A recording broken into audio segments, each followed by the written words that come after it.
시어머니가 4천만 원을 잃어버렸다. 온 가족의 의심은 나를 향했다. 남편은 내게 두 가지 선택지를 주었다. 돈을 내놓거나 아니면 무릎 꿇고 어머니께 사죄하라는 것이었다. 그의 당연하다는 듯한 얼굴을 보며 지난 수년간의 사랑이 한순간에 농담처럼 느껴졌다. 그들은 내가 마음 약하고 만만해서 마음대로 휘두를 수 있다고 생각했겠지. 나는 아무 말 없이 조용히 스마트폰을 꺼내 112를 눌렀다. 당신들이 상식과 대화를 거부한다면 법이 대신 말해줄 것이다. 1. 거실의 공기는 굳어버린 돼지기름처럼 무겁게 가라앉아 있었다. 샹들리에의 창백한 불빛이 시어머니, 최 여사의 주름 가득하고 분노로 일그러진 얼굴 위로 쏟아져 내렸다. 최 여사는 소파에 주저앉아 양손으로 허벅지를 내리치며 기관총처럼 말을 쏟아냈다. 아이고, 내 팔자야. 우리 유나 시집갈 때 혼수 비용으로 쓰려고 겨우 모은 4천만 원이 감쪽같이 사라졌어.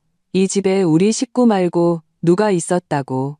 돈이 발이 달려서 날아가기라도 했단 말이냐. 나는 거실 한가운데에 서서 마치 심판을 기다리는 죄수 같았다. 남편 김진우는 최 여사 곁에 서서 한 손으로는 어머니의 등을 다독이고 다른 한 손으로는 나를 가리켰다. 그의 표정은 쇠처럼 차가웠다. 박서연, 들었어? 어머니 연세도 많으신데 이 돈은 목숨 같은 돈이야. 집에 외부인 한 명 온 적 없는데 당신이 가져간 게 아니면 누가 가져갔겠어? 입을 열었지만 목구멍에 물 먹은 솜이 꽉 막힌 듯 한마디도 할 수 없었다. 그래, 내가 아니면 누구겠는가. 이 집에서나 박서연은 영원한 이방인이었으니까 안 가져갔어요. 나는 겨우 치아 사이로 세 단어를 뱉어냈다. 내 목소리는 너무나 건조해서 나 자신조차 낯설게 느껴졌다. 그 말이 끝나자마자 최 여사는 소파에서 용수철처럼 튀어올랐다. 그녀는 내 코앞에 손가락질하며 소리쳤다. 네가 안 가져가? 그럼 돈이 어디로 갔는데? 내가 분명히 안방 장롱 서랍 안에 보자기에 싸서 넣어뒀는데 오늘 아침에 보니 없어진 거야. 이 집에서 내 방에 들어와서 정리정돈한 사람은 너밖에 없어. 이 손버릇 나쁜 도둑년? 도둑년.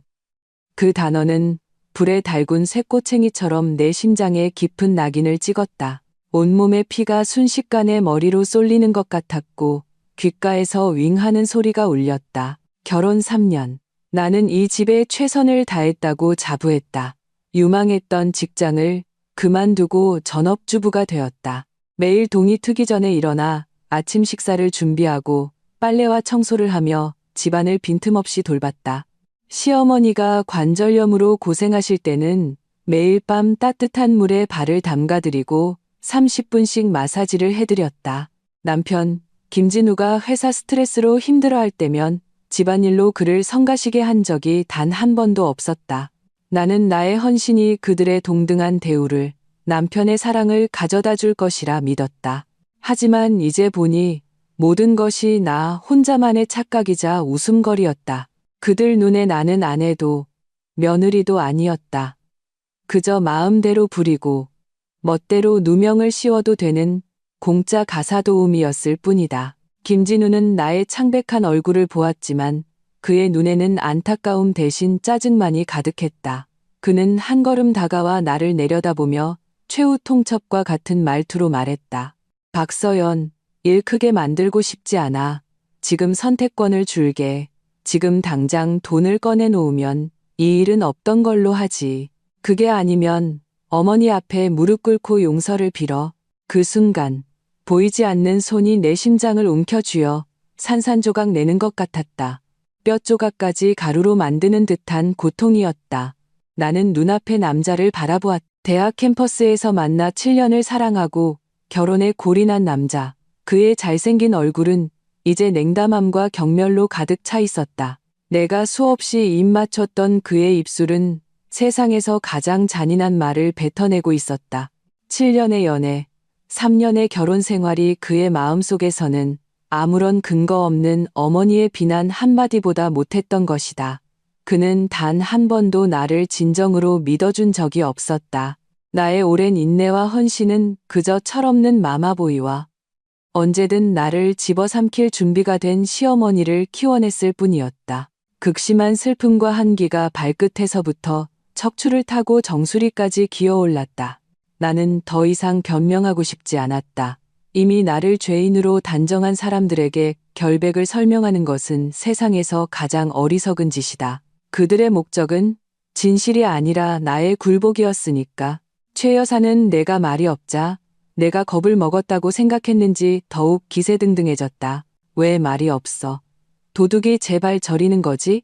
진우야, 네가 데려온 마누라 좀 봐라. 이게 어른을 공경하는 태도야? 김진우의 미간이 더욱 좁혀졌다. 나의 침묵이 자신의 체면을 깎아내린다고 생각하는 듯했다. 박서연, 좋게 말할 때 들어. 내 인내심에도 한계가 있어. 나는 그들의 아우성을 무시했다. 그저 조용히 주머니에서 스마트폰을 꺼냈다. 그들의 당황한 시선 앞에서 나는 천천히 손을 들어 화면 잠금을 해제하고 익숙한 번호를 찾아 녹색 통화 버튼을 눌렀다. 김진우와 최 여사는 얼어붙었다. 박서연, 너 뭐 하는 거야? 김진우가 가장 먼저 정신을 차리고 내 스마트폰을 낚아채려 달려들었다.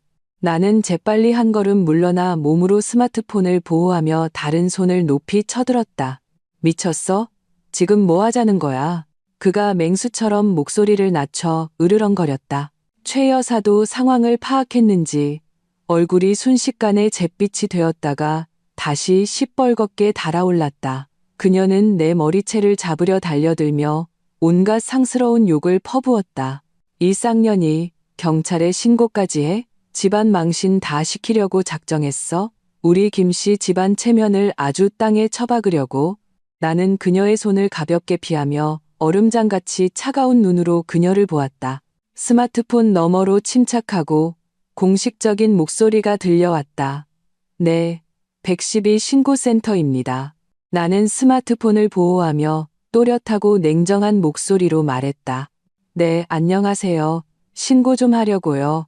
저희 집에 도둑이 들어서 4천만 원이 없어졌습니다. 경찰의 도움이 필요합니다. 내 목소리는 크지 않았지만 죽음처럼 고요한 거실 안에서는 천둥처럼 선명하게 울려 퍼졌다. 김진우의 뻗은 손이 허공에서 굳었고 최 여사의 욕설도 목구멍에서 멈췄다. 그들은 마치 혈이 막힌 조각상처럼 경악과 불신이 가득한 얼굴로 굳어 있었다. 나는 그들의 우스꽝스러운 표정을 보며 마음속이 황량해지는 것을 느꼈다. 그래, 차라리 판을 키우자. 당신들이 나를 죽이려 한다면 죽기 전에 당신들을 함께 끌고 들어가 이 위선적인 가족의 가면을 산산조각 내주겠어. 나는 그들을 차갑게 바라보며 전화기에 대고 또박또박 우리 집 주소를 말했다. 거실에는 최 여사의 거친 숨소리와 김진우의 억눌린 분노만이 남았다. 그는 나를 뚫어져라 쳐다보았다. 눈에서 불이 뿜어져 나올 것 같았다. 박서연, 대단하다. 정말. 이깟 일로 경찰까지 부르다니. 이제 곧 이웃들이 다 구경 올 텐데. 내 체면은, 어머니 체면은 어떡하라고. 나는 그를 보며 문득 헛웃음이 나왔다. 이런 상황에서도 그는 자신의 체면을 걱정하고 있었다. 나의 존엄은 이미 그들에게 짓밟혀 가루가 된 지 오래인데도 말이다. 체면? 나는 나 자신도 모르는 비웃음을 담아 나지막이 말했다. 당신들이 나를 억울하게 몰아세운 그 순간부터 이 집의 체면은 이미 사라졌어요. 나는 더 이상 그를 보지 않고 현관으로 걸어가 문을 열고 조용히 경찰을 기다렸다. 문 밖 복도의 센서등이 탁 하고 켜지며 파도 한 점 잃지 않는 내 평온한 얼굴을 비췄다. 경찰은 생각보다 빨리 도착했다. 초인종이 울리자 김진우와 최 여사의 몸이 눈에 띄게 움찔했다. 내가 문을 열자 제복을 입은 2명의 경찰관이 심각한 표정으로 서 있었다. 신고하신 분이신가요? 나이가 좀 더 있어 보이는 경찰관이 물었다. 네, 경찰관님, 들어오세요. 나는 몸을 비켜 그들을 안으로 들였다. 경찰이 들어서자마자 김진우는 마치 구세주라도 만난 듯이 달려나갔다. 그는 나를 가리키며 비통한 표정으로 선수쳤다. 경찰관님, 오해입니다. 다 오해예요. 제 아내가 철이 없어서 사소한 부부 싸움으로 경찰까지 부르고 말았습니다. 정말 죄송합니다. 최 여사도 즉시 연기에 돌입했다. 가슴을 부여잡고 금방이라도 숨이 넘어갈 듯한 표정으로 적반하장격으로 하소연했다. 경찰관님, 제발 저 좀 살려주세요. 이 며느리가 손버릇이 나빠서 제 노후 자금 4천만 원을 훔쳐갔어요. 그래서 뭐라고 좀 했더니 인정은커녕 오히려 경찰에 신고를 하잖아요. 저희 집안에 이런 걸 들이다니 정말 가문이 망했어요. 그녀는 말하면서 원망스러운 눈빛으로 나를 쏘아보았다. 마치 내가 십계명을 어긴 죄인이라도 되는 것처럼. 젊은 경찰관이 미간을 찌푸리며 나를 보았다. 부인, 이게 사실입니까? 나는 그 모자의 연기를 무시하고 차분하게 경찰을 보며 사실을 진술했다. 경찰관님, 시어머니께서 4천만 원을 잃어버렸다고 하시며 제가 훔쳤다고 확신하고 계십니다. 저는 그 돈을 가져간 적이 없습니다. 제 결백을 증명하기 위해 제 방과 그들의 방을 포함한 집 전체를 수색해 주시길 요청합니다. 진실은 사실이 말해줄 것이라 믿습니다. 내 말이 끝나기가 무섭게 최 여사가 발끈했다. 왜 내 방을 뒤져? 나는 피해자야. 왜 내 방을 뒤지냐고. 그녀는 마치 내가 엄청난 요구라도 한 것처럼 팔을 휘저으며 흥분했다. 내 방을 뒤지는 건 나에 대한 모욕이야. 절대 안 돼. 김진우도 즉시 거들었다. 경찰관님, 이건 좀 아니지 않습니까? 어머니께서 연로하셔서 이런 자극을 견디지 못하십니다. 서연아, 제발 그만 좀 해. 꼭 이렇게까지 해야겠어? 그는 나를 보며 책망과 경고가 뒤섞인 눈빛을 보냈다. 마치 내가 무리한 요구를 하는 사람인 것처럼. 나는 그를 보지 않고 단호하게 경찰을 바라보았다. 경찰관님, 저는 경찰을 믿습니다. 만약 돈을 제가 가져갔다면 모든 법적 책임을 지겠습니다. 하지만 아니라면 제 결백을 증명받아야겠습니다. 만약 수색을 거부하신다면 그건 무언가 찔리는 게 있다고 봐도 되겠습니까? 나의 태도는 단호했고 물러설 기미가 없었다. 연전대 경찰관은 나를 한번 보고 얼굴이 시뻘개진 최 여사와 난처한 표정의 김진우를 번갈아 보더니 대강 상황을 파악한 듯했다. 그는 최 여사에게 말했다. 어머님, 우선 진정하십시오. 절도를 신고하셨고 금액도 입건 기준에 해당하므로 현장을 수색하고 증거를 찾는 것은 필수적인 절차입니다. 며느님이 훔쳤다고 주장하신다면 저희는 반드시 수색을 해야 합니다. 만약 지금 돈을 찾았고 단순한 오해였다고 말씀하시면 저희는 바로 철수하겠습니다. 경찰의 말은 공을 다시 최 여사에게 넘겼다. 오해라고 인정하든지 아니면 수색을 받아들이든지. 최 여사는 입술을 부들부들 떨며 말을 잇지 못했다. 김진우는 여전히 상황을 무마하려 애썼다. 그는 내 곁으로 와서 거의 애원하는 듯한 목소리로 속삭였다. 서연아, 내가 부탁할게. 제발 그만해.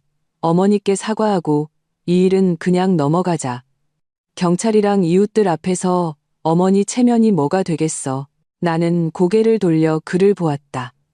이 순간에도 그는 나의 결백이 아니라 제 어머니의 체면을 걱정하고 있었다. 내 마음은 얼음장처럼 차가워졌다. 김진우 씨, 나는 또박또박 말했다. 당신이 나에게 무릎 꿇으라고 강요한 그 순간부터 우리는 이미 돌이킬 수 없게 됐어요. 오늘 이 집은 반드시 수색해야 해요. 내 눈빛은 전에 없이 확고했다.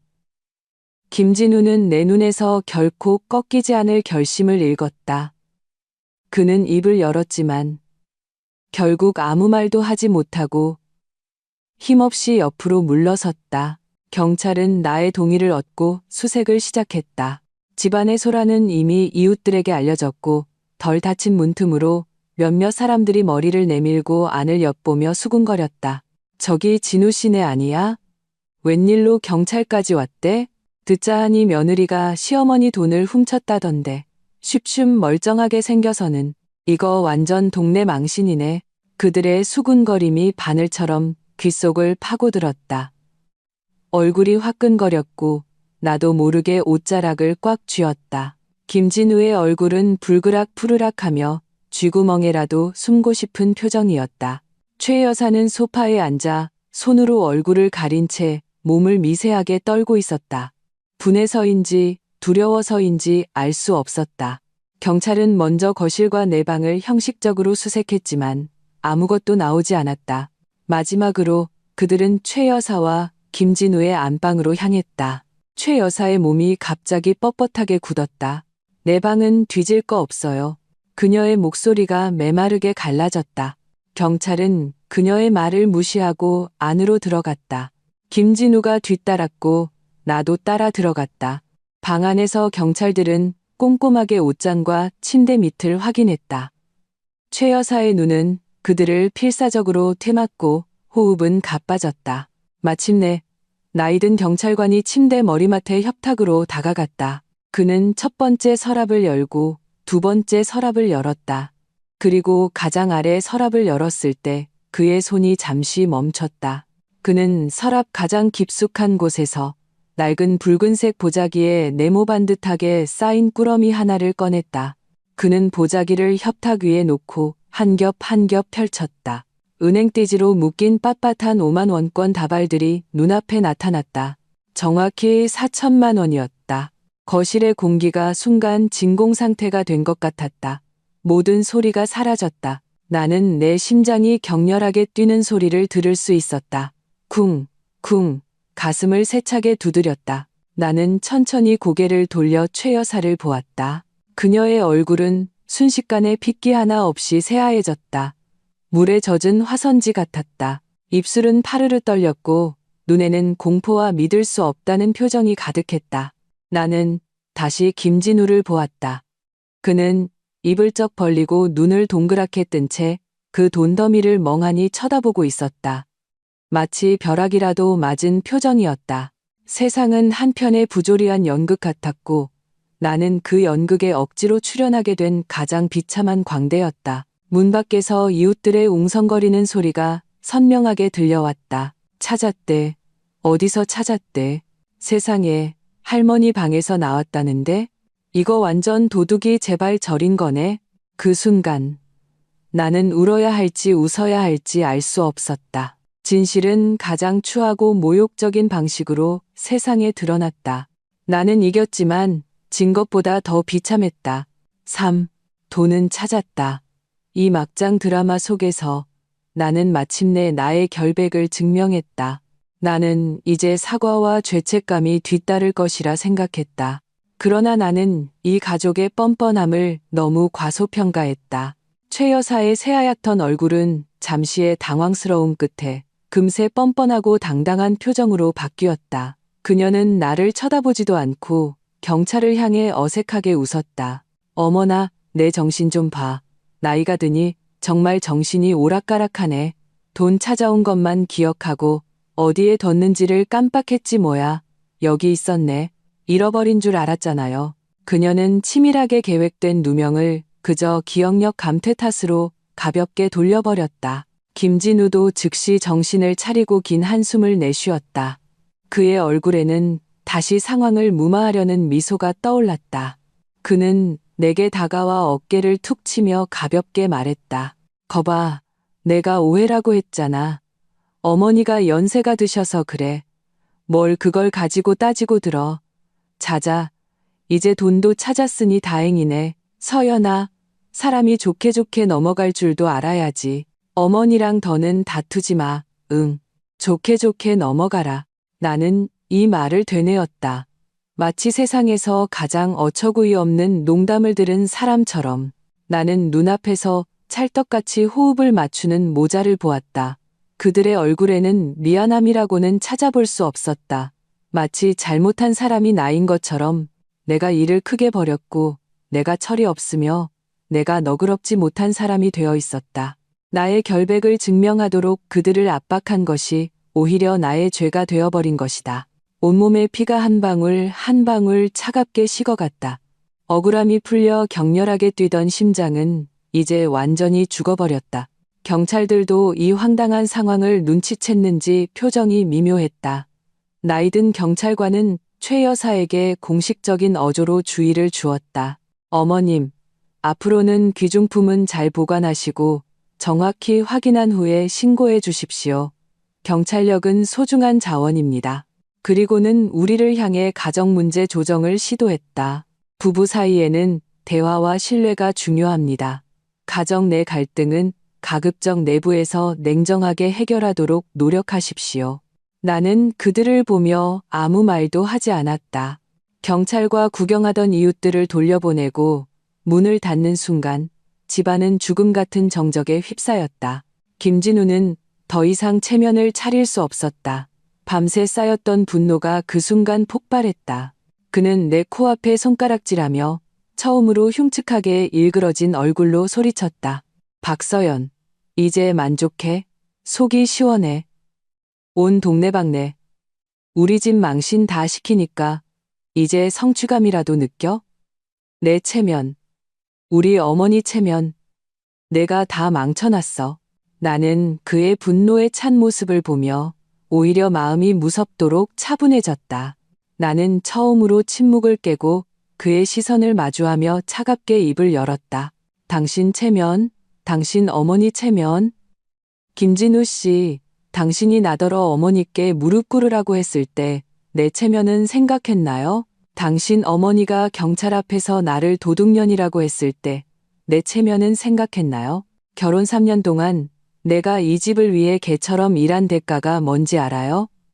손벌은 나쁘다는 소리, 무릎 꿇고 사죄하라는 협박이었어요. 내가 오늘 경찰을 부르지 않았다면 난 평생 도둑이라는 누명을 쓰고 살아야 했을 거예요. 내 목소리는 크지 않았지만 한 글자 한 글자가 피를 토하는 심정이었고 문장마다 심장을 찌르는 가시가 박혀 있었다. 지난 몇 년간의 억울함, 참으면 괜찮아질 거라 억지로 눌러왔던 모든 순간들이 이제 날카로운 칼날이 되어 내 입에서 쏟아져 나왔다. 김진우는 내 추궁의 할 말을 잃고 얼굴이 파랗게 질렸다. 그때까지 아무 말 없던 최 여사가 다시 나섰다. 그녀는 소파에 다시 앉아 다리를 꼬고 예전의 상전 자세로 돌아가 옆에서 부채질했다. 시끄러워. 몇 마디 했다고. 뭐 그리 잘났어? 내가 보니 넌 진작부터 우리 집이랑 연 끊을 생각이었던 거야. 이 기회에 일을 벌인 거지. 우리 집이 가난해서 불만이었지. 이혼해서 재산이라도 뜯어내려고. 내가 네 속을 모를 줄 알아? 재산. 나는 기가 막혀 웃음이 나왔다. 이 집이 김진우 명의로 된 결혼 전 아파트를 빼면 내가 탐낼 만한 게 뭐가 있단 말인가. 내 월급 통장은 결혼 후 바로 김진우에게 맡겼다. 그는 우리의 미래를 위해 자기가 통합 관리하겠다고 했다. 나는 바보같이 그 말을 믿었다. 눈앞에 추악한 모자를 보며 나는 더 이상 한마디도 섞는 것이 시간 낭비라고 느꼈다. 모든 사랑, 모든 정이 이 한 편의 막장 드라마 속에서 완전히 소모되었다. 지쳤다. 더 이상 그들과 싸우고 싶지 않았다. 나는 그들 앞에서 차분하고 또렷하게 두 글자를 뱉었다. 이혼해요. 김진우와 최 여사는 얼어붙었다. 그들은 늘 순종적이었던 내가 이렇게 단호하게 이혼을 요구할 것이라고는 상상도 못했을 것이다. 김진우의 눈에 당혹감이 스쳤지만 이내 분노로 바뀌었다. 뭐라고? 이혼? 박서연, 다시 말해봐. 이혼하자고요. 나는 그의 눈을 똑바로 보며 반복했다. 내일 당장 변호사 찾아가서 이혼 서류 준비할 거예요. 이런 집에서는 단 하루도 더 못 살겠어요. 최 여사도 소리를 질렀다. 이혼해. 해? 우리 집이 너 같은 거 없으면 못 살 줄 알아? 이 재수없는 년, 당장 꺼져. 썩 꺼지라고. 나는 더 이상 그들의 히스테리를 상대하지 않았다. 나는 침실로 들어가 내 캐리어를 꺼냈다. 그리고 그들 앞에서 서재로 들어가 쾅 소리가 나게 문을 닫고 안에서 잠가버렸다. 더 이상 그들의 얼굴을 보고 싶지 않았다. 그들과 한 공간에 있는 것조차 역겨웠다. 차가운 문에 등을 기댄 채 나는 천천히 주저앉았다. 그날 밤 나는 울지 않았다. 나의 눈물은 이 가족에게 아무런 가치가 없다는 것을 알기 때문이었다. 오늘부터 나는 오직 나를 위해 살 것이다. 다음 날 아침, 나는 피한 눈으로 서재에서 나왔다. 거실은 쥐 죽은 듯 조용했다. 나는 아랑곳하지 않고 침실로 들어가 짐을 싸기 시작했다. 내 옷, 내 책, 내 화장품을 하나하나 캐리어에 담았다. 짐 하나를 쌀 때마다 이 집과 관련된 기억의 한꺼풀이 벗겨져 나가는 것 같았다. 내 손길은 느렸지만 단호했다. 책 몇 권을 캐리어에 넣고 있을 때 침실 문이 열렸다. 김진우가 지치고 비굴한 표정으로 들어왔다. 그는 내 발치에 놓인 캐리어를 보고 눈빛이 흔들리며 완전히 당황했다. 서연아, 지금 뭐 하는 거야? 그는 다가와 내 손에서 책을 뺏으려 했지만 나는 몸을 비켜 피했다. 제발 이러지 마. 그는 자세를 낮추며 애원하는 목소리로 말했다. 어제는 내가 잘못했어. 너무 흥분했어. 내가 사과할게. 어머니는 연세가 많으셔서 정신이 오락가락 하시는 거니까 당신이 이해해줘. 다시는 이런 일 없도록 할게. 앞으로 당신한테 정말 잘할게. 어머니가 당신 못 괴롭히게 할게. 그는 말하며 나를 안으려 했지만 나는 감전된 듯 피하며 그를 차갑게 쳐다봤다. 김진우 씨, 늦었어. 어제 이전이었다면 그의 이런 말이 내 마음을 조금은 흔들었을지도 모른다. 하지만 지금은 그저 위선적이고 역겹게만 들렸다. 30살이나 된 남자가 아직도 어머니가 연세가 많아서라는 말을 입에 달고 자신의 비겁함과 어리석음을 변명하고 있었다. 그는 제 어머니가 어떤 사람인지 몰랐던 게 아니다. 그저 나를 희생시켜 소위 가정의 화목을 유지하는데 익숙해졌을 뿐이다. 그때 최 여사도 김이 모락모락 나는 죽 한 그릇을 들고 들어왔다. 그녀의 얼굴에는 내가 지난 3년간 한 번도 본 적 없는 지극히 부자연스러운 미소가 걸려 있었다. 아가, 일어났니? 어서 와. 엄마가 네가 제일 좋아하는 전복죽 끓였어. 뜨거울 때 먹어. 그녀는 내 앞에 죽을 내밀었다. 그 과한 친절에서 역한 냄새가 풍겼다. 나는 그 죽을 보며 속이 메스꺼워졌다. 어제는 나를 도둑년, 쌍년이라고 욕하던 사람이 오늘은 아가 거리고 있었다. 나는 그들 모자의 위선을 단번에 꿰뚫어 보았다. 그들은 진심으로 잘못을 뉘우친 게 아니었다. 그저 두려웠을 뿐이다. 내가 정말로 이혼할까봐, 자신들의 체면이 구겨질까봐, 그리고 무엇보다 돈 안 들이고 부려먹을 수 있는 공짜 가사도우미를 잃을까봐 나는 그 죽을 받지 않고 담담하게 말했다. 됐어요. 생각 없어요. 나의 냉담함에 최 여사의 얼굴에서 미소가 굳었고 김진우의 표정도 험악해졌다. 세 사람은 그렇게 어색한 대치를 이어갔다. 그때 내 스마트폰이 울렸다. 내 단짝 친구 이지은이었다. 나는 망설임 없이 전화를 받고 스피커폰으로 전환했다. 지은아, 서연아, 괜찮아? 어젯밤에 카톡했는데 왜 답이 없어? 내 그 인간 말종 남편이랑 그 마귀알멍 같은 시어머니가 너한테 아무 짓 안 했어? 지은이의 불같은 목소리가 스피커를 통해 침실에 선명하게 울려 퍼졌다. 김진우와 최 여사의 얼굴이 순식간에 울긋불긋해졌다. 나는 심호흡을 하고 최대한 차분한 목소리로 말했다. 지은아, 나 괜찮아. 이혼 준비하려고. 이혼? 당연히 해야지.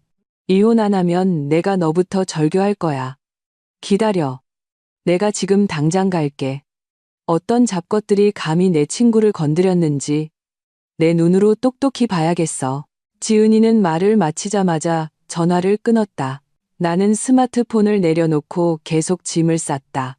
그 모자는 투명인간 취급했다. 김진우의 관자놀이에 핏대가 섰고 최 여사는 입술을 부들부들 떨며 욕을 하려 했지만 방금 전 지은이의 기세에 눌려 차마 입을 열지 못했다. 30분도 채 되지 않아 초인종이 격렬하게 울렸다.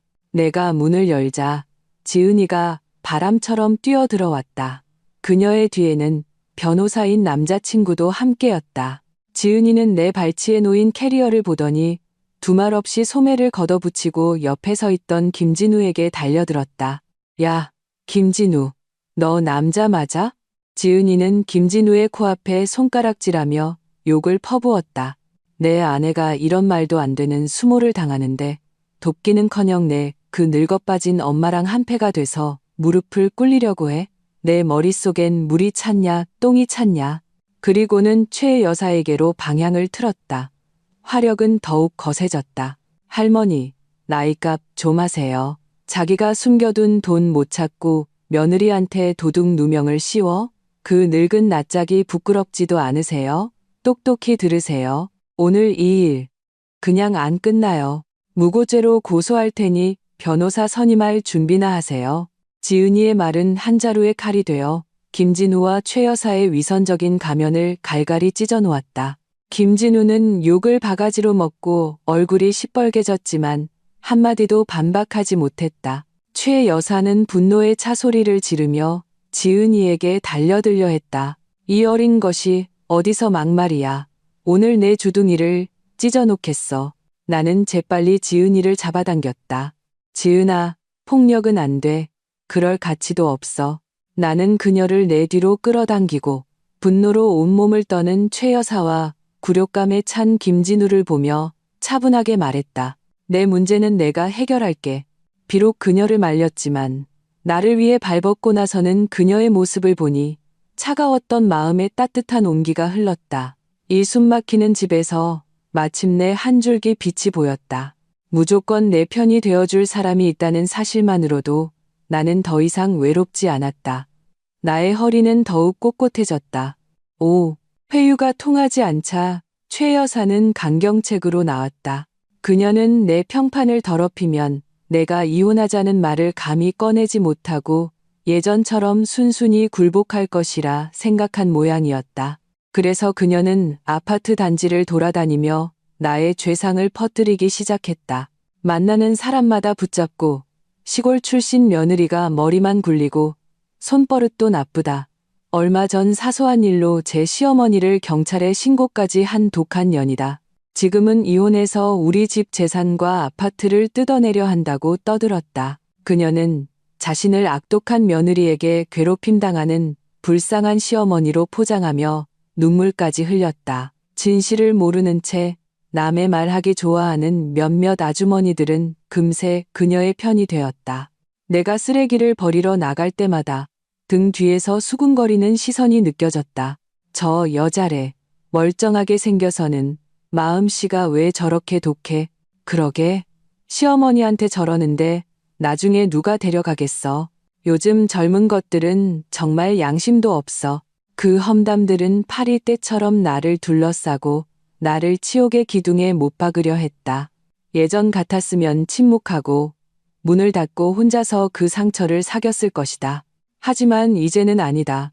왜 그들이 쏟아낸 더러운 물을 나 혼자 조용히 닦아내야 한단 말인가.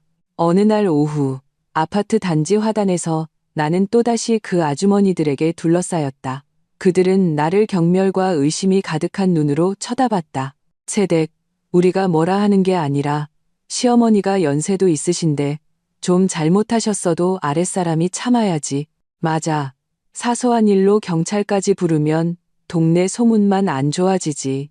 나는 그들의 예상과 달리 고개를 숙이지 않았다.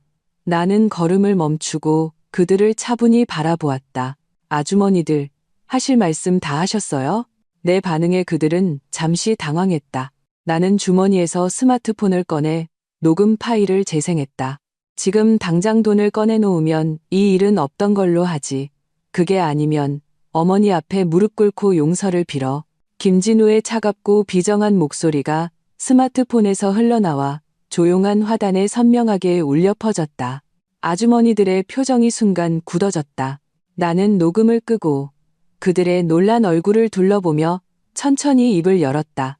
시어머니는 4천만 원이 없어졌다고 하시면서 무조건 제가 훔쳤다고 하셨어요. 제 남편은 사실 확인도 없이 돈을 내놓거나 아니면 시어머니께 무릎 꿇고 사죄하라고 했고요. 저는 어쩔 수 없이 경찰을 불러 제 결백을 증명해야만 했습니다. 결국 경찰은 시어머니 방 협탁에서 그 4천만 원을 찾아냈습니다. 한 푼도 모자라지 않았죠. 처음부터 끝까지 저는 아무것도 잘못한 게 없습니다. 저는 그저 제가 도둑이 아니라는 걸 증명하고 싶었을 뿐이에요. 내 목소리는 차분했다. 비난하는 어조 없이 그저 사실을 나열했을 뿐이다. 하지만 한 글자 한 글자가 뜬 소문을 믿고 떠들어대던 그들의 뺨을 후려치는 소리 없는 따귀 같았다. 이제 아주머니들은 그래도 제가 불효하고 제가 일을 크게 만들었다고 생각하시나요? 아주머니들은 서로 얼굴을 쳐다보며 표정이 당혹감에서 동정심으로 바뀌었다. 어머나, 그런 일이 있었어? 세상에 할머니가 너무했네. 어떻게 사람을 그렇게 몰아세워? 아들도 참 답답하네. 어떻게 자기 아내한테 무릎을 꿇으라고 해? 여론은 불과 몇 분 만에 완전히 뒤집혔다. 나는 더 이상 아무 말도 하지 않고 화단을 떠났다. 등 뒤로 그들의 더 열띤 토론 소리가 들려왔다. 나는 반나절도 안 되어 진실이 온 아파트 단지에 퍼질 것을 알았다. 최 여사는 나를 사회적으로 매장시키려 했지만 나는 그녀가 제 꾀에 제가 넘어가도록 만들었다. 역시나 저녁 무렵 안방에서 최 여사의 격앙된 고함 소리가 들려왔다. 누가 이 일을 떠들고 다닌 거야. 내 늙은 체면이 말이 아니게 됐잖아. 뒤이어 김진우가 분노의 차문을 박차고 나오는 소리가 들렸다. 그는 서재 문을 세게 두드리며 소리쳤다. 박서연, 당장 나와. 당신 이웃들한테 녹음 파일 들려줬지? 우리 집안일 온 동네가 다 알아야 속이 시원해? 내 체면은 조금도 생각 안 해? 나는 문을 사이에 두고 냉소했다. 나는 문을 열고 분노로 일그러진 그의 얼굴을 보았다. 체면? 김진우 씨, 내가 전에 말했죠. 체면은 남이 세워주는 게 아니라 스스로 챙기는 거라고. 당신네 가족이 합심해서 내게 더러운 물을 끼얹었을 때 당신들의 체면은 이미 당신들 스스로 땅바닥에 내팽개친 거예요. 나는 말을 마치고 그의 얼굴을 더는 쳐다보지 않은 채 그의 앞에서 문을 세게 닫아버렸다. 문 밖에서는 그의 분노에 찬 욕설과 무력한 분노가 담긴 문 두드리는 소리가 들려왔다. 나는 문에 기댄 채 통쾌함을 느꼈다. 이 전쟁에서 나는 단 한 걸음도 물러서지 않을 것이다. 나와 김진우의 관계가 최악으로 치달았을 때 예상치 못한 인물이 돌아왔다. 김진우의 여동생, 나의 시누이 김유나였다. 그녀는 고급스러운 캐리어를 끌고 마치 공주님처럼 등장했다. 들어서자마자 그녀는 내게 기선제압을 시도했다. 오빠, 엄마, 저 왔어요. 그녀는 달콤하게 외치고는 시선을 내게로 돌렸다. 미소는 순식간에 사라졌다. 형님, 얼마 전에 엄마랑 크게 다투셨다면서요? 경찰까지 부르셨다고 들었어요. 그녀의 말은 걱정하는 듯 들렸지만 살짝 치켜 올라간 눈썹과 눈 뒤에 감춰진 비웃음이 그녀의 진짜 속내를 드러내고 있었다. 김유나는 최 여사와 김진우가 애지중지 키운 배겨우였다. 어릴 때부터 원하는 것은 무엇이든 손에 넣었고 겉보기에는 상냥하고 조곤조곤 말하지만 실제로는 말 한마디 한마디에 가시가 돋쳐 있어 사람 속을 긁어놓는 재주가 있었다. 내가 입을 열기도 전에 최 여사는 구세주라도 만난 듯 김유나의 손을 잡고 울기 시작했다. 유나야, 네가 드디어 왔구나. 네가 안 왔으면 엄마는 내 그 잘난 형님한테 맞아 죽었을 거야. 김유나는 즉시 의로운 딸의 가면을 쓰고 최 여사를 부축하며 나를 향해 따지듯 말했다. 형님, 어떻게 엄마한테 그러실 수 있어요? 엄마가 오빠 키우시느라 얼마나 고생하셨는데. 설령 엄마가 좀 잘못하셨더라도 형님이 이해하셔야죠. 형님도 억울하신 건 알지만 가족끼리는 서로 이해해야 하는 거 아니에요? 그녀의 말은 빈틈이 없었다. 살이 분별하는 효녀 역할을 하면서 은근히 내게 죄를 뒤집어 씌우고 있었다. 나는 그녀의 연기를 차갑게 지켜보며 한마디도 대꾸할 가치를 느끼지 못했다. 이런 사람에게 이치를 따지는 것은 소귀의 경일기다. 분명히 그녀는 최 여사가 나를 압박하기 위해 부른 지원군이었다. 김유나는 당분간 집에서 지내겠다고 선언했다. 명분은 엄마가 형님한테 또 괴롭힘 당할까봐 내가 지켜봐야겠다는 것이었지만 실제로는 나를 괴롭히기 위함이었다. 그녀가 들어온 날부터 이 집은 완전히 나의 지옥이 되었다. 그녀는 감독관처럼 내 모든 행동을 감시했다. 내가 요리를 하면 옆에서 잔소리를 했다. 형님, 이 반찬 너무 짠 거 아니에요? 엄마 고혈압 있으신데. 내가 바닥을 닦으면 소파에 다리를 꼬고 앉아 말했다. 어머, 형님, 여기 머리카락 아직 있네. 청소 제대로 하셔야죠. 그녀는 이 집의 공주라는 지위를 이용해 나의 영역을 거리낌 없이 침범하기 시작했다. 그녀는 멋대로 서재에 들어와 내 물건을 뒤졌다. 책상 위에 둔 내 스킨케어 제품은 다음 날이면 반쯤 줄어 있었고, 그녀의 화장대에는 같은 제품의 빈 병이 놓여 있었다. 내가 새로 산 실크 스카프는 한 번도 써보지 못했는데, 그녀가 자신의 새 원피스에 메고 나타났다. 그러고는 가식적으로 물었다. 형님, 이 스카프 정말 예쁘네요. 며칠만 빌려도 되죠? 나는 마침내 인내심의 한계를 느끼고 그녀와 다투게 되었다. 아가씨, 앞으로 제 물건에 함부로 손대지 마세요. 그녀는 즉시 세상에서 가장 억울한 표정을 지으며 눈시울을 붉혔다. 형님, 일부러 그런 게 아니에요. 형님 물건이 다 좋아 보여서 우린 가족이니까 내 것 따질 필요 없다고 생각했어요.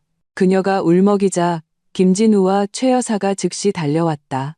박서연, 너 뭐 하는 거야? 왜 또 유나를 울려? 김진우는 묻지도 따지지도 않고 나를 비난했다. 최 여사는 아예 나를 밀치고 김유나를 감쌌다. 이 독한 것. 우리 유나가 얼마나 착하고 순한데 뭐가 그렇게 마음에 안 들어서 애를 잡아. 보기 싫으면 싫다고 말을 해. 나는 한마음 한뜻으로 뭉쳐 나를 공격하는 이 가족을 보며 마음이 얼음장처럼 차가워졌다. 나는 마침내 깨달았다. 내가 상대하는 것은 개인이 아니었다. 혈연이라는 끈으로 똘똘 뭉쳐 외부인을 배척하는 이익 집단이었다. 이 집단 안에서 나 박서연은 영원히 희생되고 공격받고 쫓겨나도 되는 외부인이었다. 그들과 정면으로 부딪혀서는 결코 이길 수 없다. 나의 분노는 그 순간 기이하게 가라앉았다. 그 대신 뼛속까지 시린 냉정함이 찾아왔다. 나는 더 이상 그들과 다투지 않고 그저 그들을 깊이 한번 쳐다본 뒤 조용히 서재로 돌아갔다. 그날부터 나는 최 여사와 김유나의 대화를 몰래 엿듣기 시작했다. 나에게는 강한 직감이 있었다. 그 4천만 원 소동은 결코 보이는 것처럼 단순한 사건이 아니었다. 그 배후에는 분명 더 큰 비밀이 숨겨져 있을 것이다. 나는 그것을 파헤쳐야만 했다. 7. 나는 전략을 바꿨다. 더 이상 이혼 얘기를 꺼내지 않았고 그들과의 정면 충돌도 피했다. 집안일에 대해서는 체념한 듯 무관심한 태도를 보였다. 밥은 했지만 최소한만, 청소는 했지만 대충대충. 최 여사와 김유나의 도발에도 일절 대응하지 않았다. 한 귀로 듣고 한 귀로 흘려버렸다. 나의 이런 변화에 그들은 내가 마침내 굴복했다고 생각한 모양이었다. 나의 날카로운 모서리가 닳아 없어졌다고 믿는 듯했다. 김유나의 얼굴에는 더이한 미소가 번졌고 최 여사도 예전처럼 나를 하대하기 시작했다. 그들은 경계를 풀었다. 그리고 그것이 바로 내가 원하던 바였다. 어느 주말 오후 나는 최근 집안 지출이 뒤죽박죽이라며 미래 계획을 위해 가계부를 정리하고 싶다고 핑계를 댔다. 이 말은 김진우의 마음을 정확히 파고들었다. 그는 내가 이혼을 요구했던 것이 일시적인 반항이었다고 생각했다.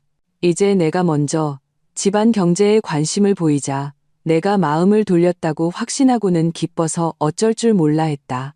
그래, 당연히 계획을 세워야지. 그는 아무런 의심 없이 자신의 스마트폰을 내게 건넸다. 심지어 인터넷 뱅킹 로그인 비밀번호와 결제 비밀번호까지 전부 알려주었다. 집안 돈은 내가 계속 관리해왔으니까 당신이 보면 좀 헷갈릴 수도 있어. 모르는 거 있으면 물어봐. 나는 속으로 비웃었지만 겉으로는 순종적인 표정을 지었다.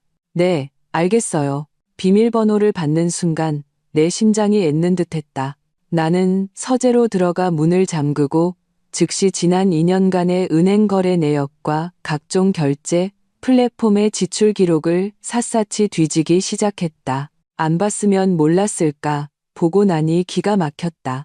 일상적인 생활비 외에 매달 고정적으로 큰 금액이 지출되고 있었다.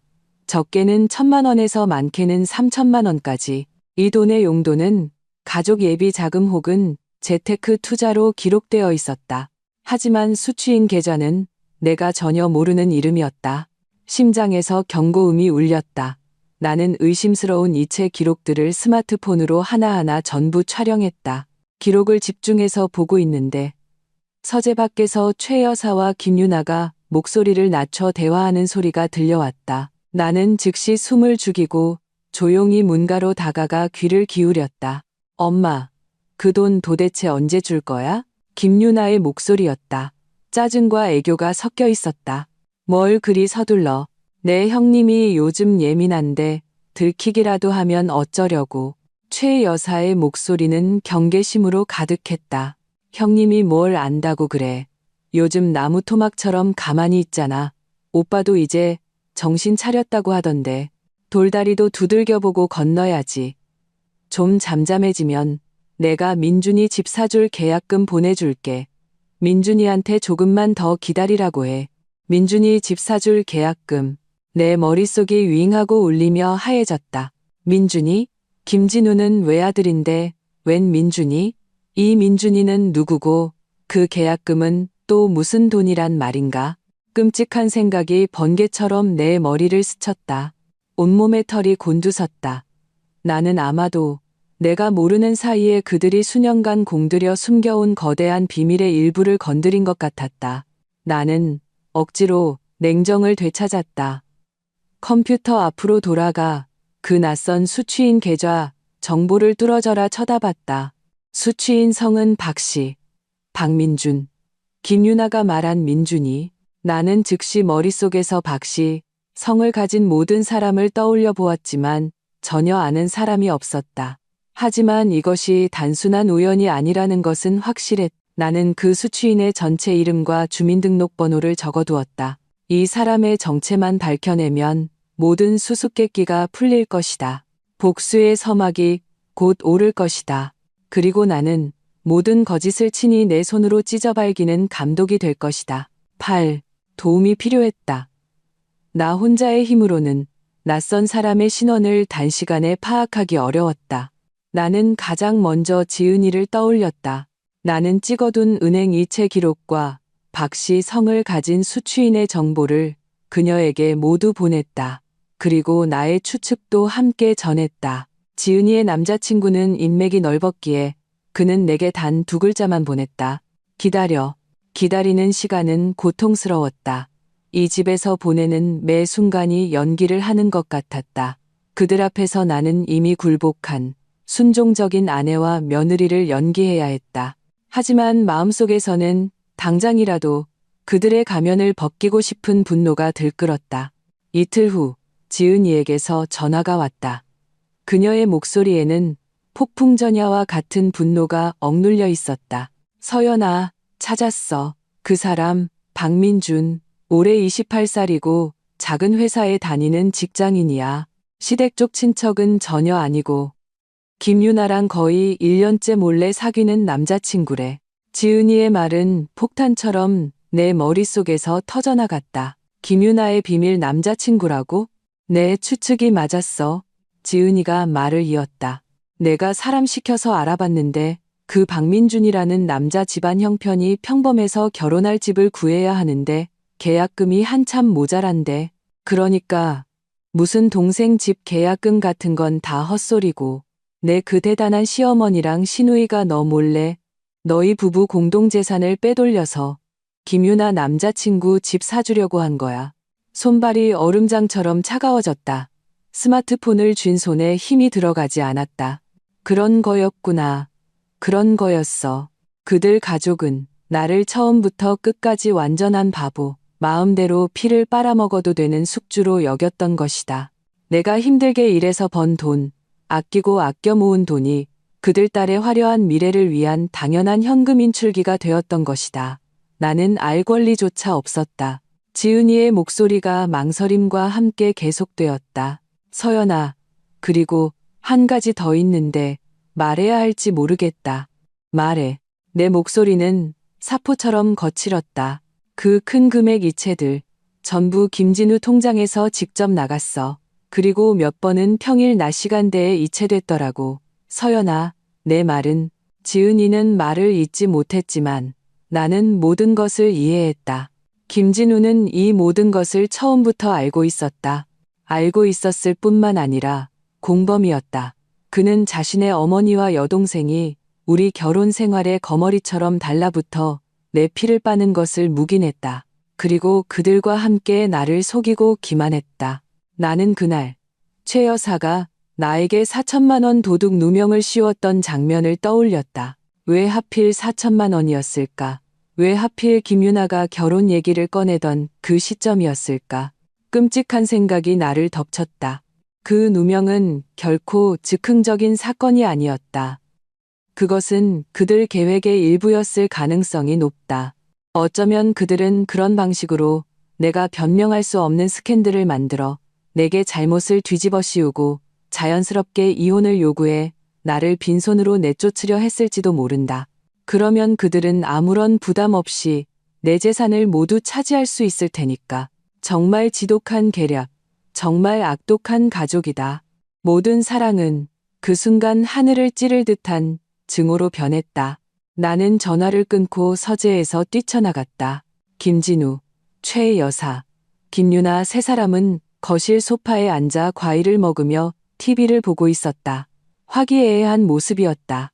이 따뜻해 보이는 장면이 지금 내 눈에는 우비하게 역겹고 위선적으로 보였다. 나의 등장은 그들의 화목을 깨뜨렸다. 나는 탁자 앞으로 걸어가 김진우를 뚫어져라 쳐다보았다. 김진우 씨, 물을게요. 박민준이 누구예요? 나는 단도직입적으로 물었다. 목소리는 얼음처럼 차가웠다. 김진우의 얼굴에서 미소가 굳었다. 그의 눈에는 뚜렷한 당혹감이 스쳤다. 박민준? 누군데? 난 몰라. 그는 변명하려 했지만 시선을 피하며 나를 보지 못했다. 최 여사와 김유나도 긴장된 눈빛을 교환했다. 모른다고요? 나는 냉소하며 등 뒤에서 미리 인쇄해둔 은행 이체 기록 사본을 꺼내 그의 얼굴에 던졌다. 종이들이 눈송이처럼 그와 탁자 위로 흩어졌다. 지난 2년간 당신은 이 박민준이라는 계좌로 거의 1억 원을 보냈더군요. 설마 이 돈 전부 자선 활동에 썼다고 말하진 않겠죠? 김진우는 바닥에 흩어진 은행 거래 내역서를 보며 얼굴이 잿빛으로 변했다. 그는 꿈에도 내가 이것을 알아내리라고는 상상하지 못했을 것이다. 최 여사와 김유나도 할 말을 잃었다. 그들의 계획은 이렇게 적나라하게 햇빛 아래 드러났다. 잠시의 충격 끝에 최 여사가 가장 먼저 정신을 차렸다. 그녀는 소파에서 벌떡 일어나 행패를 부리기 시작했다. 이 쌍년아, 내가 뭔데 우리 집 사생활을 훔쳐봐. 왜 내 아들 계좌를 뒤져. 이거 불법이야. 김유나도 즉시 눈물을 글썽이며 나를 비난했다. 형님, 어떻게 이럴 수 있어요. 저희가 형님한테 뭘 그렇게 잘못했다고. 나는 그들의 서툰 연기를 무시했다. 내 눈은 처음부터 끝까지 오직 김진우 한 사람만을 향해 있었다. 나는 그의 핏기 없는 얼굴, 절망과 공포에 찬 눈빛을 보았다. 내 마음은 산산조각 나제가 되어버렸다. 나는 한 걸음 한 걸음 그에게 다가가 몸을 숙여 그의 눈을 보며 온몸에 힘을 다해 절망적으로 외쳤다. 김진우 씨, 당신 도대체 나한테 얼마나 더 많은 걸 숨긴 거예요? 나의 질문은 날카로운 칼날이 되어 김진우의 마지막 심리적 방어선을 완전히 꿰뚫었다. 그는 소파에 주저앉아 잿빛 얼굴로 더 이상 한마디 변명도 하지 못했다. 거실에서는 길고 추악한 진실 공방이 이어졌다. 빼도 박도 못할 증거 앞에서 김진우는 마침내 모든 것을 인정했다. 내가 이 집에 시집 온 첫날부터 그들은 나를 가족으로 생각한 적이 없었다. 내가 맡긴 월급 통장은 통합관리라는 명목하에 실제로는 대부분의 돈이 최 여사의 개인 계좌로 흘러들어갔다. 그들은 처음부터 우리 부부의 공동재산으로 김유나의 미래를 풀어할 계획이었다. 집을 사주든 결혼 자금을 대주든 나는 그저 자금을 대는 도구에 불과했다. 서연아, 내가 잘못했어. 정말 잘못했어. 김진우가 갑자기 소파에서 미끄러져 내려와 내 앞에 무릎을 꿇었다. 그는 내 다리를 붙잡고 통곡했다. 내가 잠시 정신이 나갔었나 봐. 다 엄마랑 유나 때문이야. 그들이 매일 내 귀에다 대고 유나 생각 안 하냐고 마누라 어떠니 엄마는 잊었냐고 닥달했어. 나도 스트레스가 너무 심해서 어쩔 수가 없었어. 그는 마치 자신이 가족애에 묶인 무고한 피해자인 것처럼 모든 책임을 깨끗하게 떠넘겼다. 나는 내 발치에 무릎 꿇고 눈물 콧물을 흘리는 남자를 내려다보며 극심한 혐오감을 느꼈다. 아들이 무릎 꿇는 것을 본 최 여사는 반성은커녕 더욱 기세등등해졌다. 그녀는 허리에 손을 얹고 목을 뻣뻣하게 세우며 소리쳤다. 뭘 울어? 이 칠칠치 못한 놈아. 저런 거한테 왜 무릎을 꿇어? 우리 집에 시집 왔으면 걔 돈이 우리 집 돈이지. 그 돈으로 내 딸 집 사주는 게 뭐가 잘못됐어? 당연한 거지. 김유나도 옆에서 눈물을 흘리며 피해자 코스프레를 했다. 형님, 오빠랑 엄마는 다 저를 위해서 그런 거예요. 그냥 저희를 위해 주시면 안 돼요? 이제 형님이 이렇게 일을 터뜨려서 민준 씨네 집에서 알게 되면 저희 결혼은 끝이에요. 제 행복을 망치시려는 거예요? 나는 이 세 사람을 보았다. 한 명은 책임 회피, 한 명은 궤변, 한 명은 도덕적 납치. 그들의 추악한 모습에 나는 할 말을 잃었다. 나는 웃었다. 눈물이 흐를 때까지 웃었다. 나는 힘껏 발을 들어 내 다리를 잡고 있는 김진우의 손을 걷어찼다. 됐어요. 내 목소리는 크지 않았지만 거실의 모든 울음소리와 욕설을 멈추게 했다. 나는 눈가에 눈물을 닦고 그들을 보며 또박또박 명확하게 말했다. 김진우 씨, 당신은 어쩔 수 없었던 게 아니라 그냥 이기적이었던 거예요. 어머님, 제 돈은 땅 파서 나온 돈이 아니에요. 제가 한 푼 두 푼 번 돈입니다. 갖고 싶으시면 어머님 목숨이랑 바꾸세요. 아가씨, 당신 행복이 나랑 무슨 상관이죠? 당신이랑 당신 엄마가 내 돈을 빼돌릴 계획을 짤 때 내 행복은 생각이나 해봤나요? 내 말에 그들의 얼굴은 더욱 흉측하게 일그러졌다. 나는 더 이상 그들에게 말할 기회를 주지 않았다. 나는 가방에서 스마트폰을 꺼내 그들 앞에서 모든 증거 백업 파일 이체 기록, 통화 녹음을 지은이에게 전송했다. 모든 것을 마친 후 나는 고개를 들어 그들의 공포에 질린 시선을 마주하며 나의 최후 통첩을 날렸다. 내일 오전 9시 구청 앞에서 봐요. 협의 이혼하고 당신들이 빼돌린 내 몫의 부부 공동재산 한 푼도 빠짐없이 돌려주세요. 그리고 유책 배우자로서 이 아파트 시세의 절반을 보상금으로 주세요. 동의한다면 평화롭게 끝내죠. 동의하지 않는다면 나는 잠시 말을 멈추고 칼날처럼 차가운 눈빛으로 말했다. 그럼 법정에서 봅시다. 내가 당신들 가족, 이 도시에서 아주 유명한 사람으로 만들어 줄게요. 나는 말을 마치고 더 이상 그들을 쳐다보지 않았다. 나는 이미 싸놓은 캐리어를 끌고 3년간 나를 역겹게 했던 그 집을 뒤도 돌아보지 않고 나왔다. 문을 닫는 순간 안에서 최 여사의 분노에 찬 욕설이 들려왔다. 나는 밤의 차가운 공기를 깊이 들이마셨다. 전례 없는 해방감을 느꼈다. 나는 스마트폰을 꺼내 지은이에게 전화를 걸었다. 지은아, 나 나왔어.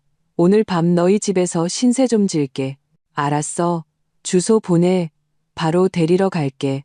전화를 끊고 나는 멀리 보이는 도시의 불빛을 바라보았다.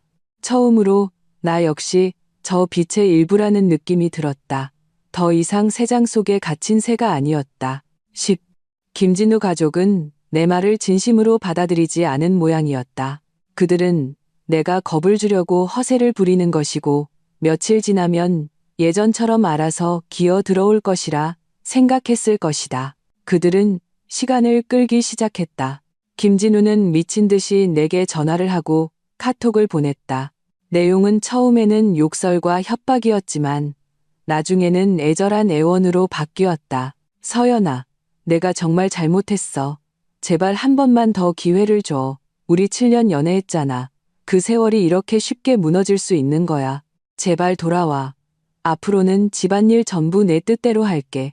최 여사도 예전의 기세는 온데간데 없이 김유나를 시켜 몇 개의 음성 메시지를 보냈다. 메시지 속에서 그녀는 울먹이며 자신이 늙어서 정신이 없었다고 미안하다고 했다. 김진우를 봐서라도 이혼만은 하지 말아달라고 애원했다. 그들은 감정에 호소하려 했지만 나는 일절 대응하지 않았다. 전화는 받지 않았고 메시지는 읽지 않았다. 모든 소통은 지은이를 통해 전달하게 했다. 나의 냉담한 태도에 그들은 완전히 초조해졌다. 내게 연락이 닿지 않자 그들은 더욱 파렴치한 방법을 생각해냈다. 어느 날 오후 최 여사는 지은이가 일하는 회사 건물 아래로 찾아가 난동을 부렸다. 그녀는 회사 정문에 주저앉아 허벅지를 치며 이지은이라는 저 여우 같은 년이 내 아들을 꼬드겨 가정을 파탄냈다고 울부짖었다. 수많은 사람들이 구경했다. 하지만 그녀의 난동은 10분도 채 되지 않아 회사에서 부른 보안 요원들에게 끌려나가는 것으로 끝났다. 지은이는 최 여사가 끌려나가는 영상을 찍어내게 보내며 한마디를 덧붙였다. 발악하는 광대, 볼품없네. 나는 영상 속에서 행패를 부리다 끌려나가는 최 여사의 초라한 모습을 보며 아무런 감흥도 느끼지 못했다. 그저 우스울 뿐이었다. 그들의 발악은 나를 더욱 확실하게 만들었고 떠나겠다는 결심을 더욱 굳히게 했다. 나는 더 이상 그들과 시간을 낭비하지 않았다. 지은이와 그녀의 남자친구 도움으로 나는 매우 유능한 변호사를 선임했다. 변호사는 나의 모든 진술을 듣고 증거를 확인한 후 명확한 조언을 해주었다. 우리는 밤새 상세한 재산 분할 목록과 강경한 어조의 내용 증명을 작성했다. 목록에는 그들이 빼돌린 모든 돈의 날짜, 금액, 수취인이 명확하게 기재되어 있었고 옆에는 은행 거래 내역 캡처본이 첨부되었다. 나는 내가 받아야 할 혼인 기간 중의 소득 부분과 그들이 유책 배우자로서 지불해야 할 위자료를 소수점 둘째 자리까지 정확하게 계산했다. 다음 날 아침, 나는 이 목록과 내용 증명 전자 파일을 김진우에게 바로 이메일로 보냈다. 메일 마지막에는 단 한 문장만 덧붙였다. 3일 안에 구청에 와서 서명하지 않으면 법원에서 보낸 정식 소장을 받게 될 겁니다. 이 이메일은 낙타의 등을 부러뜨린 마지막 지푸라기가 되었다. 10분도 안 되어 내 스마트폰은 김진우의 전화로 불이 날 지경이었다. 나는 단 한 통도 받지 않았다. 나는 그들이 두려워한다는 것을 알았다. 그들은 내가 소리치고 싸우는 것은 두려워하지 않았다. 그들이 가장 두려워하는 것은 체면을 잃는 것, 법정에 서는 것이었다. 일단 법정에 서면 이 모든 이체 기록은 공개적인 증거가 될 것이다. 그들 가족이 며느리의 재산을 빼돌리려 했던 추악한 사실이 만천하에 공개될 것이다. 이것은 체면을 목숨처럼 여기는 김진우와 최 여사가 절대로 받아들일 수 없는 일이었다. 나는 태연하게 조용히 기다렸다. 이 전쟁은 이미 나의 승리라는 것을 알고 있었다. 10일 최후 통첩 마지막 날 오전 나는 김진우에게서 전화를 받았다. 이번에는 받았다. 전화기 너머 그의 목소리는 지쳐 있었고 모든 것을 체념한 듯했다. 서연아, 우리 얘기 좀 하자. 좋아요. 오후 2시 시내 중심에 있는 카페에서 봐요. 그는 뭔가 더 말하려는 듯 망설이다가 물었다. 집에서 얘기하면 안 될까? 안 돼요. 나는 단칼에 거절했다. 나는 다시는 그 집에 발을 들여놓지 않을 것이다. 다시는 그들이 익숙한 환경에서 나를 도덕적으로 압박하고 감정적으로 조종할 기회를 주지 않을 것이다. 공공장소는 협상을 위한 최적의 장소였다. 오후 2시. 나는 정시에 카페에 도착했다. 김진우가 보였다. 그리고 그의 곁에는 최 여사와 김유나도 있었다. 가족이 총출동한 셈이었다. 김진우는 무척 초췌해 보였다. 눈은 찬냈고 수염도 깎지 않았다. 최 여사의 얼굴에서는 예전의 기세는 찾아볼 수 없고 깊은 원망과 불만만이 남아 있었다. 김유나는 고개를 숙인 채 나를 쳐다보지 못했다. 죄지은 사람의 모습이었다. 나는 그들 맞은편에 앉아 바로 본론으로 들어갔다. 합의서는 다 읽어보셨죠? 문제 없으면 내일 가서 도장 찍어요. 최 여사가 참지 못하고 입을 열었다. 여전히 흥정을 시도하려 했다. 아가, 한때 가족이었는데 꼭 이렇게까지 해야겠니? 그 돈, 유나 집 사주는데 좀 쓴 것뿐이잖아. 나중에 우리가 죽으면 그 집도 다 너랑 진우 거가 될 텐데. 나는 그녀의 말이 끝나기를 기다리지 않고 가방에서 스마트폰을 꺼내 김진우가 내게 무릎 꿇으라고 협박했던 녹음 파일을 재생했다. 어머니 앞에 무릎 꿇고 용서를 빌어. 차가운 목소리가 조용한 카페 안에 울려 퍼졌다. 옆 테이블의 손님 몇몇이 호기심 어린 눈으로 우리를 쳐다봤다. 최 여사의 얼굴이 순식간에 시뻘개지며 뒷말을 삼켰다. 나는 녹음을 끄고 그녀를 차갑게 바라보았다. 다른 것도 틀어드릴까요? 예를 들면 전화로 저를 도둑년이라고 욕하셨던 녹음이요. 최 여사는 완전히 입을 다물고 고개를 숙였다. 김진우는 내내 넋이 나간 모습이었다. 그는 계속 나를 바라봤다. 그의 눈에는 후회, 미련, 그리고 애원이 복잡하게 얽혀 있었다. 나는 조금도 흔들리지 않았다. 애원, 그가 그의 어머니와 함께 나를 몰아세울 때 오늘의 이 순간을 예상이나 했을까? 모든 것은 너무 늦었다. 김유나는 경직된 분위기 속에서 용기를 내어 거의 울먹이는 목소리로 내게 말했다. 형님, 제발 한 번만 봐주세요. 저 그 돈 없으면 안 돼요. 제 결혼이. 나는 그녀에게 눈길조차 주지 않고 투명인간 취급했다. 당신 결혼이 나랑 무슨 상관이죠? 결국 나의 강경한 태도와 확실한 증거 앞에서 그들은 고개를 숙일 수밖에 없었다. 김진우는 펜을 들고 미리 인쇄해간 이혼 합의서에 떨리는 손으로 그의 이름을 적었다. 그들이 빼돌린 모든 재산과 내 몫의 혼인기간 소득을 돌려받는 것 외에도 나는 변호사의 조언에 따라 그들의 정신적, 재산적 배신을 근거로 정신적 피해 보상을 요구했고 아파트의 시세 차익에 대한 분할금도 받아냈다. 내가 받아야 할 것보다 더 많이 돌려받았다. 이것은 평생을 계산적으로 살아온 그들이 결코 예상하지 못했을 결말일 것이다. 서명을 마친 후 나는 꼼꼼히 서류를 확인하고 내 몫을 챙겼다. 나는 자리에서 일어났다. 작별 인사는 한마디도 하지 않았다. 나는 뒤돌아 카페를 나섰다. 문을 밀고 나서는 순간 오후의 찬란한 햇살이 내 몸 위로 쏟아졌다. 나는 고개를 들었다. 하늘은 너무나 푸르고 구름은 너무나 하립다. 나는 마치 수백 킬로그램의 무거운 껍데기를 벗어던진 것처럼 몸이 가벼워지는 것을 느꼈다. 나는 자유였다. 완전한, 완벽한 자유였다. 12. 나는 돌려받은 돈으로 환경 좋은 시내 중심가의 넓고 밝은 투룸 오피스텔을 얻었다. 내가 좋아하는 스타일로 집을 꾸미고 새로운 침구를 사고 꽃과 화분을 들여놓았다. 통유리창으로 햇살이 쏟아져 들어와 집 전체가 따뜻했다. 나는 다시 직장으로 돌아갔다. 과거의 경력과 능력을 바탕으로 나는 새로운 회사에서 금방 자리를 잡았고 빠르게 상사와 동료들에게 인정받았다. 매일 바쁘고 충실했다. 내 손으로 돈을 버는 느낌은 전례 없는 안정감과 자신감을 주었다. 나의 새로운 시작을 축하하기 위해 지은이가 성대한 파티를 열어주었다. 파티에서 그녀는 와인잔을 높이 들고 큰 소리로 외쳤다. 불사조처럼 부활한 우리의 여왕, 박서연을 위하여. 나는 웃으며 그녀와 잔을 부딪히고 단숨에 들이켰다. 그날 밤 우리는 노래하고 춤추며 밤늦게까지 즐겼다. 이렇게 행복하고 편안했던 적은 없었다. 나중에 나는 몇몇 공통된 친구들을 통해 김진우 가족의 소식을 간간히 들었다.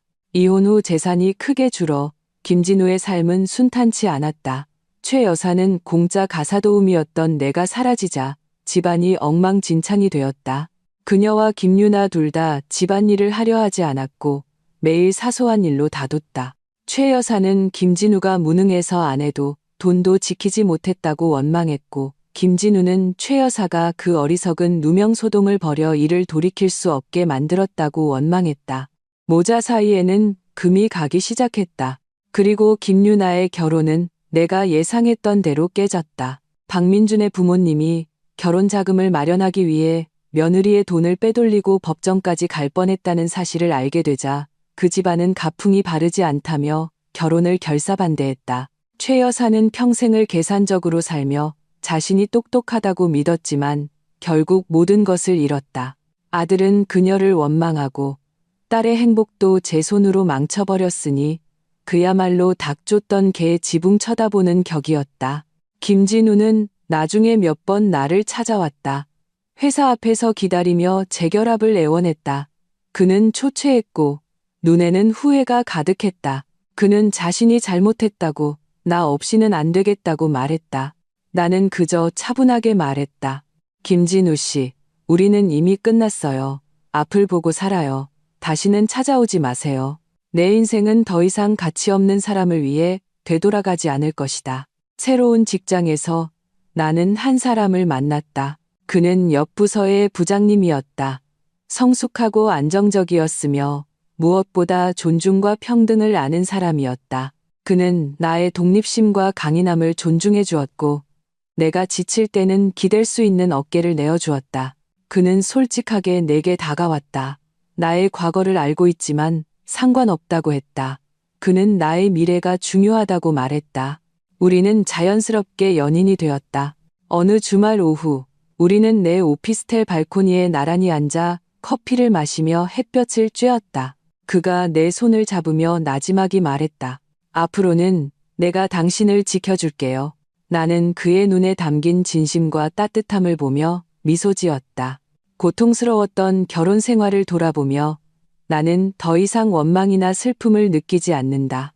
그 경험은 마치 심한 열병처럼 나의 순진함과 나약함을 태워버렸고 인간성의 복잡함과 현실의 잔인함을 깨닫게 해주었다. 그것은 나를 성장시켰고 한 여성에게 독립과 자존감이 얼마나 중요한지를 가르쳐 주었다. 나는 내가 원하는 모습으로 살아가고 있다. 자랑스럽고 독립적이며 사랑받고 존중받는 모습으로 나의 미래는 희망과 햇살로 가득하다.